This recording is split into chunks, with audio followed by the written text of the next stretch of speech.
Hey everyone, welcome back to the show. Freak here with WildTurtle and Reginald of Team Solo Mid. You guys put on an amazing performance there, a really convincing victory right there. The 3-for-1 at level 1. How do you play when you've got that kind of a big lead to start things out?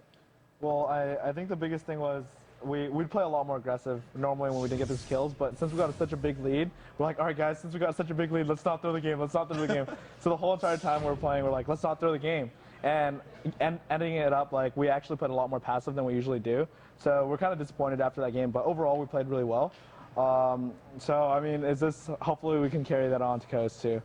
So speaking of carrying that on, you guys have 4 more games to go. You're in a very tight race with CLG for 3rd. You've got a chance of catching Vulcan for 2nd. How do you see that race shaping up?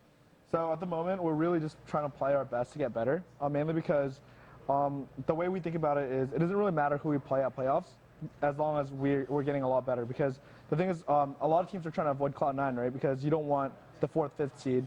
And if you get 2nd, 3rd, or 6th, you don't play Cloud9. But the thing is, you can still go to Worlds if you play Cloud9 as long as you win your 3rd match for 3rd place. So the way we see it is we're just going to play our best, try to get better after every single game and just take it one step at a time. And if we happen to play Cloud9, we're just going to try our best and hopefully we can win. Cool. So then kind of thinking about your playoff, or sorry, not your playoff, your Super Week preparation, you're just focusing on we're going to get TSM the best team that we can, or were you prepping for specific opponents this week? It's more of we're trying to get as good as we can because mainly really just aiming towards a team and solely focusing on team is really not going to get us better. What we did was we just focused on our strategy, focused more on communication, and trying to expand our champion pool. You'll see more champions that I'll be playing this week. Are we going to see LeBlanc? You will see other champions that I will play this week. No, LeBlanc. LeBlanc's so bad right now. All right, fair enough. So then let's actually take a step back towards the game you guys just played. WildTurtle, actually, a specific question for you. Blade of the Ruin King has tended to be really popular in AD carries right now. And you picked it up this game on Twitch. Why'd you grab the item? Blade of the Ruin King is just good in general. Like, if you ever catch out an enemy in like a bad position, you can just use Borg. You'll have more move speed, so you get to kite them. And then with Twitch, it's like his W actually slows too, so he's like extremely slow when you do that. So it's just getting assassination kills, basically. Yeah. So then another question actually about your Twitch play. At the very end, you guys got a cool combo with the Shenel on the invisible Twitch to start a team fight out. Was that a specific comp you kind of thought of before the game, or was it like, oh, we could do this, cool?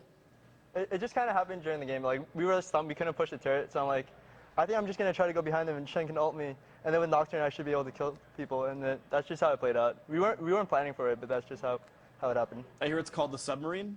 Apparently. The submarine. Why is that? Because, I don't know. Why is it called the submarine? I actually have no idea. It's like you go behind them, then you go up. I have no idea. I have no idea. All right, but it's official, guys. The Submarine is what it's called. Twitch Shen, bring it. As an AD carry player, please just play Shen. Its shields are nice. So actually, another question for you then in your lane. You're fighting an Urgot, and you didn't get most of the kills in the level 1, so tended to be about equal when you came into lane. No one really plays a lot of Urgot, so what's it like playing a champion you don't play against much, specifically Urgot? It's kind of funny because I actually played Urgot a lot in solo queue this week for some weird reason because my viewers just wanted me to play Urgot, and I kind of know how much damage he can deal in lane, so I wasn't scared to fight him through 1 and 3 because he's actually not that strong. But as he gets more levels, he's actually really strong. So as the game progressed, I started playing more passive. I noticed you guys actually managed to swap lanes at some point where Shen was, or not, yeah, basically you weren't fighting him as much in lane. Was that actually to try to get away and not get caught out by an Urgot swap, or was it just how the lanes panned out? What happened was we got bottom tower and we wanted to go top, mainly because Dragon was already down. So our goal was to get top tower next. And we found it really extremely hard to get mid tower because the Nivea was there, so we just swapped. Cool. Well, that's a really good choice. You guys obviously managed to pressure the map really, really well. So I actually want to ask you a question, old Reggie. I think I pronounced that one wrong. But you guys played sort of standard TSM style, the Karthus, the Shen, the Nocturne. A lot of champions you guys tend to like playing. Are you just trying to play sort of standard style and save things for playoffs? Or is it just, oh, they gave us champions we like? Actually not. So the thing is that we kind of changed our playstyle coming up to this week, and we're playing a lot of other champions that I'm not going to mention in this interview.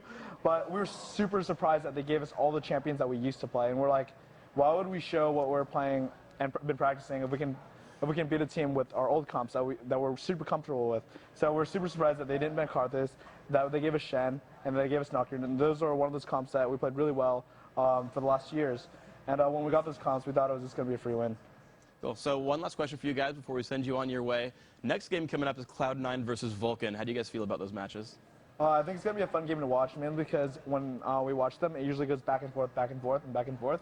And so it's just a super exciting match to watch. I think that the seeds are pretty much locked in right now with Cloud9 first and Vulcan second. But if Vulcan goes 0-5, I'm willing to take that second slot. All right. Well, good luck to you guys. Thank you very much for the interview. And, of course, we'll see you 4 more times this week, maybe on the couch if you guys keep winning.